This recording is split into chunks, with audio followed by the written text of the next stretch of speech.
ये कहानी एक बूढ़ी माँ की है जिसकी बेटी उन्हें 70 साल की उम्र में छोड़कर चली गई थी। उनके साथ देने के लिए कोई नहीं था और वो धीरे धीरे कमज़ोर होने लगी थी। उनकी बूढ़ी हड्डियों में ठीक से खड़े होने तक कभी हिम्मत नहीं थी। जब कोई सालों तक उनकी बेटी नहीं आई तो वो अपने कामों में व्यस्त होने लगी। इस तरह कोई साल बीत जाती है।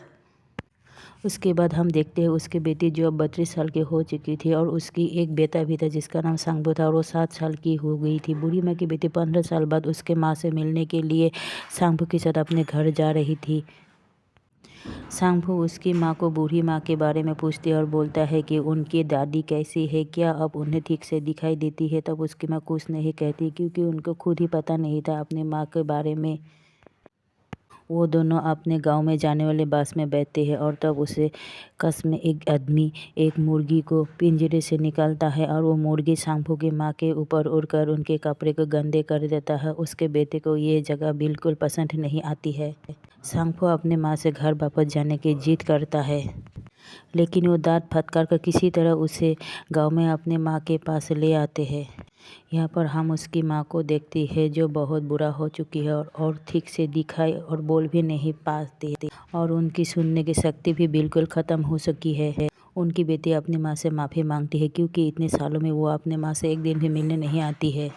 वो अपनी माँ से कहती है उनके पति उसे डिवोर्स दे दिया है और वो पैसा नहीं होने के वजह से दुकान भी बेच देना पड़ता है और वो गांव पर आ जाती है और वो बताती है कि शहर में काम मिलना बहुत मुश्किल हो गया है और वो कुछ कर्ज के वजह से उनके बेटे की लालन पालन नहीं कर सकती है और इसलिए वो कुछ दिनों के लिए अपने बेटे को यहाँ पर छोड़ने के लिए आई है। शहर में सब कुछ ठीक हो जाएगा तब वो अपने बेटे को यहाँ से ले जाएगा।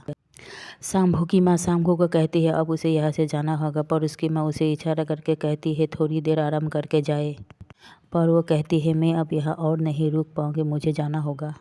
और शाम की बस से वो वापस चली जाती है। सांभू जो शहर में रहने वाला लड़का था उससे गांव में रहने सहन से अच्छा नहीं लगता था। उसकी माँ सांभू के लिए कुछ कपड़े और खाने छोड़ कर गई थी जो सिर्फ शहर में मिलता था। सांभू के दादी उसके साथ सोने के लिए बोलती है, पर सांभू पहले उसे कभी नहीं देखा तो इसलिए उसे दूर रहने के लिए कहते हैं और दादी हाथों से कुछ इशारा करता है जो सांभू को समझ में नहीं आता है। पर वह अपनी दादी को मजाक बनाता है जो दादी बहुत ही उदास हो जाती है और दादी अकेले ही वापस जाते हैं और सांभू को बुलाती है। उसके बाद दादी के पीछे पीछे सांभू भी चली जाती है। रात को वो दोनों एक साथ खाना खाती है और दादी अपने हिस्से का भी खाना सांभू को दे देती है। और सांभू हमेशा वीडियो गेम खेलती रहती है और उसका दादी उसे देखती रहती है पर कुछ नहीं बोलती है। गांव में टॉयलेट का कोई सुविधा नहीं थी जिसकी वजह से सांभू एक टॉयलेट पेट में टॉयलेट करता है। उसकी दादी हर रोज अपने हाथों से उसके टॉयलेट पॉट को सफाई करती है। सांभू हमेशा अपनी दादी को 2 बाल्टियों का भार उठाते हुए देखती है। दादी के जैसे बहुत हैरत है, जैसे वो जीवन के सारे दुख सुख की अनुभव थी। एक दिन एक लड़का उनके घर आते हैं और सांभू को उसके साथ खेलने के लिए कहते हैं, पर सांभू अकेला रहना ही पसंद करता है। सांभू की दादी सांभू को कुछ नहीं कहती थी, बस उसे जो फरमाइश करती थी दादी वो फरमाइश पूरी करती थी। पर कुछ दिनों के बाद सांभू अकेलेपन से परेशान हो जाते हैं और वो गांव में निकल जाता है पर उससे किसी को दिखाई नहीं देता है। उसके बाद दादी खाली समय में सिलाई करती थी। सांभू को दादी सांभू की सिलाई सुई में धागा डालने के लिए कहते हैं क्योंकि उनकी आंखें कमज़ोर हो गई थी और ठीक से दिखाई नहीं देती थी। सांभू धागा डाल के फिर से वीडियो गेम खेलने लगता था। धागा हो तो ख़त्म होने पर दादी फिर से सांभू को धागा डालने के लिए कहती है और सांभू इरिटेट हो जाता है। सांभू वीडियो गेम खेलते खेलते वीडियो गेम का बैटरी ख़त्म हो जाते हैं। सांभू दादी से कुछ पैसा मांगते हैं ताकि वो नई बैटरी खरीद सके। दादी अपने जीवन में गरीबी में बिताती है इसलिए उनके पास पैसा नहीं होता है। सांभू दादी से कहती है वो अपनी माँ से कह के पैसे वापस कर देगा। पैसा न मिलने पर मानो वो अपनी दादी का दुश्मन मानने लगते। वो उनके चप्पलों को छिपा देते। इनकी वजह से दादी को हर रोज़ नंगे पैर ही ऊंची चढ़ाई करनी पड़ती थी। पैसा न मिलने पर मानो वो अपनी दादी को दुश्मन मानने लगते हैं। वो उनकी चप्पलों को छिपा देते हैं। इनके वजह से दादी को हर रोज़ नंगे पैर ही ऊंची चढ़ाई करना पड़ती थी। वो बहुत मेहनत से उसके टॉयलेट पट को धोते लाती है जिसके बाद सांभू उसे लात मारकर तोड़ देता है। सांभू को किसी भी तरह बैटरी चाहती थी। वो अपने दादी के सिर पर लगी हुई हेयर पिन को निकाल कर मार्केट की ओर जाते हैं ताकि वो उसे बेचकर बेहतरी खरीद सके। जब वो दुकान पर पहुंचता है तो दुकानदार उसे कुछ बेहतरी दिखाता है, लेकिन उसमें से कोई भी बेहतरी वीडियो गेम में नहीं लग पाती, क्योंकि उसमें सिर्फ मार्केट सेल्स लगता था जो आकार में गोल होते हैं। तब दुकानदार उससे दूसरी दुकान के बारे में बताता है, लेकिन वहाँ भी बेहतरी नहीं मिलती। वो सोचती है बेहतरी नहीं मिली तो उसे वो पिन बेचकर बर्गर खरीद के खा लेते हैं। किराने वाला उसे लेने से मना कर दे क्योंकि वो मार्केट में उस पिन का कोई वैल्यू नहीं थी। सांगफो बाद में घर वापस आने के लिए रास्ते में चलती है, लेकिन वो रास्ता भटक जाता है और जोर जोर से रोने लगती है। लेकिन उसी वक्त एक आदमी उसे रोते हुए देखता है जो उसी गांव में रहने वाला होता है, और वो सांगफो को अपने साइकिल में बैठाकर उसके गांव में छोड़ आता है। सांगफो रास्ते पर खड़ा था कि तभी वो देखता है उसके दादी उसका इंतजार कर रही थी। वो उसे देखते ही आगे जाने लगती है। सांगफो उससे पूछता है कि वो कहाँ जा रहा है, और वो सुनते ही वापस अपना घर जाने लगता है। अगले दिन उसके दादी उसके कपड़े धोकर सुखाने लगते हैं। तभी बारिश आती है और सांगफो अपने कपड़े को उतार लेती है। पर जब धूप निकलता है तो सांगफो अपने कपड़े में दो दो क्लिप लगा के सुखाने के लिए धूप में देती है, लेकिन उनके दादी के कपड़े में एक भी पिन नहीं लगाती है। पर उसके बाद में मालूम पड़ता है दादी का तो कोई कपड़ा नहीं है, इसलिए अगर कपड़ा हवा में उड़ गई तो दादी क्या पहनेंगे, इसलिए वो दादी के कपड़े में भी एक क्लिप लगा देती है। सांगफो की दादी सांगफो से पूछता है वो खाने में क्या खाएंगे, तो सांगफो अपने दादी को पिज़्ज़ा बर्गर के बारे में कहती है, लेकिन उसकी दादी को शहर के खाने के बारे में कुछ पता नहीं था, इसलिए वो सांगफो दादी को पिज़्ज़ा बर्गर का फ़ोटो दिखाते हैं। उसके बाद वो मुर्गी के आवाज़ निकल के फ्राइड चिकन खाने की फरमाइश करती है। उसके साथ ही वो दादी कुछ खरबूजे लेके बाज़ार की ओर उसे बेचने के लिए निकलती है। वो बेच के वो सांगफो के लिए चिकन लाती है। पर रास्ते में जब वो दादी आते हैं तो बारिश में भीग जाती है और उसे बहुत ठंड लगती है। उसके बाद दादी किसी तरह चिकन बनाती है। सांगफो इंतज़ार करते करते सो जाती है, पर जब चिकन बनाना हो जाती है तो सांगफो को उसके दादी उठाकर खाना खाने के लिए कहती है, लेकिन सांगफो को तो रेस्टोरेंट का फ्राइड चिकन चाहिए था, उसे ये उबला हुआ मांस का टुकड़ा नहीं। तो सांगफो रोने के बाद सो जाती है। उसके दादी भी उसके बाद सो जाती है। जब सुबह होते हैं सांगफो बहुत भूख लगती है, तो वो दादी की बनाई हुई चिकन बड़े चाव से खाती है, और उसके बाद वो दादी के पास आती है क्योंकि दादी भी खाना नहीं खाती है। और वो देखते हैं दादी के बहुत जोर बुखार आया हुआ होता है, जो कि वो बारिश में भीगी थी। उसके बाद सांगफो एक भीगी हुई कपड़े के टुकड़े को दादी की सिर पर रखता है और रात की खाने को गर्म करके दादी को खिलाता है।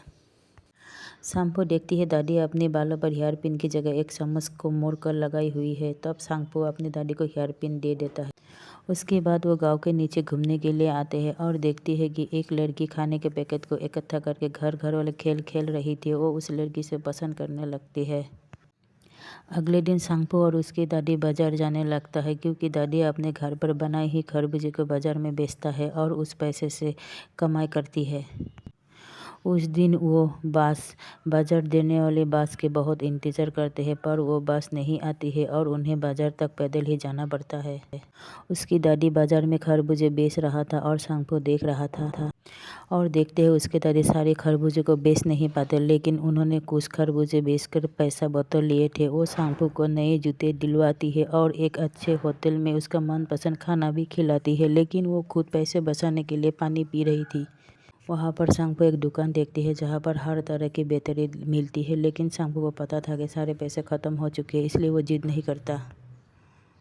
उसके बाद वो दोनों अपने घर के लिए निकलते हैं और एक बस में चढ़ जाते हैं। दादी अपनी सहेली से मिलने जा रही थी। वो सांगफो को इशारे में पूछती है तुम्हें क्या खाना है। वो एक लड़की को चोकोपाई खाते हुए दिखती है और उसे भी वो खाना होता है। वो उस लड़की की फेंकी हुई रैपर को उठा लेती है, क्योंकि उन्हें नहीं पता था कि दुकान में जाकर क्या कहेगा। वो उनकी दोस्त के पास आती है और उनकी तबीयत के बारे में पूछती है। वो बूढ़ी औरत अपने बीमार से परेशान थी, क्योंकि बूढ़ी माँ उसे वो रैपर देती है और शायद चोकोपाई खरीद लेती है।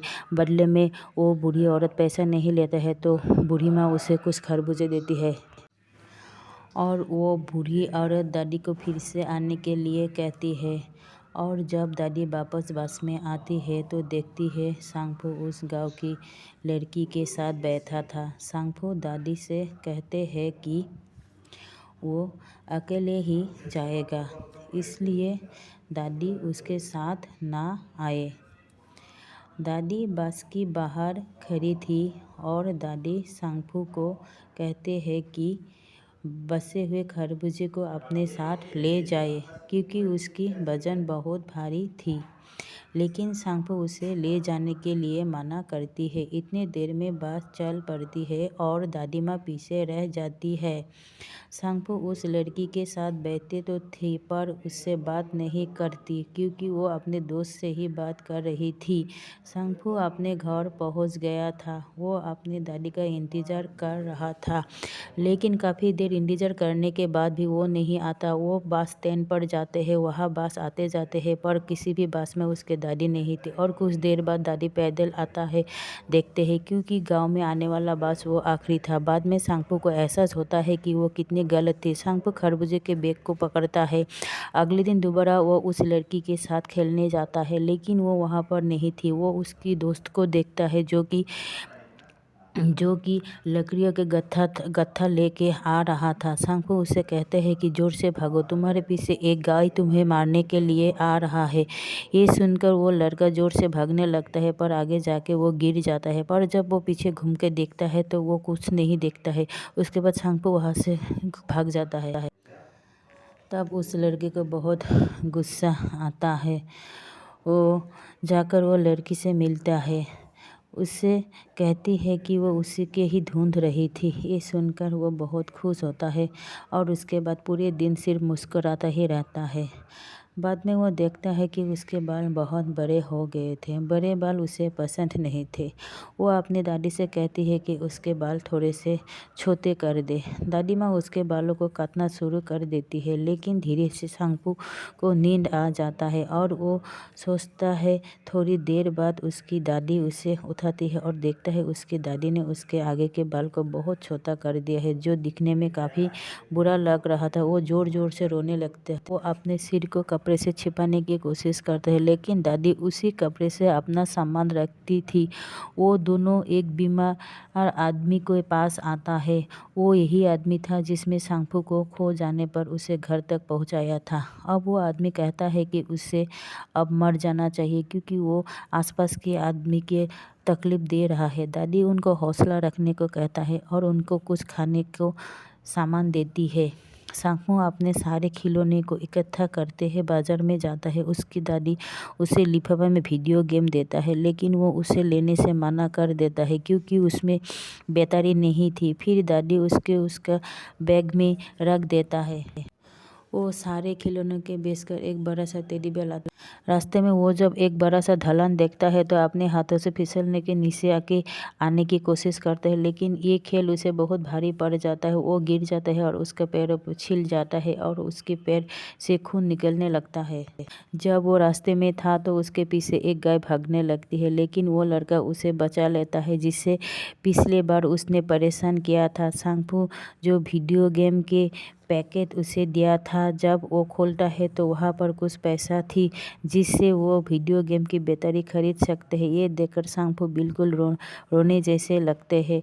वो अपना घर जाते हैं और जब वो अपने दादी को देखते हैं तो उन्हें देखकर वो अपनी आंसू नहीं रोक पाता है और उनके पास जाकर रोने लगता है। अब सांगफू भी अपनी दादी को पसंद करने लगता था। दादी सांगफू को एक लेटर देती है जो उसकी माँ ने भेजा था और उसके माँ कुछ दिनों के बाद उसे लेने आने के बाद लिखी थी। सांगफू अपनी दादी को लिखना सिखाना था, लेकिन दादी लिख नहीं पाती थी। सांगफू बहुत उदास हो गए। अगर दादी कभी बीमार हुई तो उसे कैसे पता चलेगा। वो दादी को कहती है कि वो उन्हें खाली पन्ना भी भेज देता तो सांगफू को पता चल जाएगा और वो तुरंत ही उनके पास आ जाएगा। उस रात सांगफू सोती नहीं। अगले दिन सांगफू की माँ सांगफू को लेने के लिए आती है और दादी माँ को अपने ध्यान रखने के लिए कहती है और कहते हैं कि अगली बार जब आएगा तो उनके लिए गर्म कपड़े भी लाएंगे। सांगफू की माँ सांगफू को बहुत कहते हैं कि क्या तुम अपनी दादी माँ को कुछ कहना चाहोगे, लेकिन वो कुछ नहीं कहती है।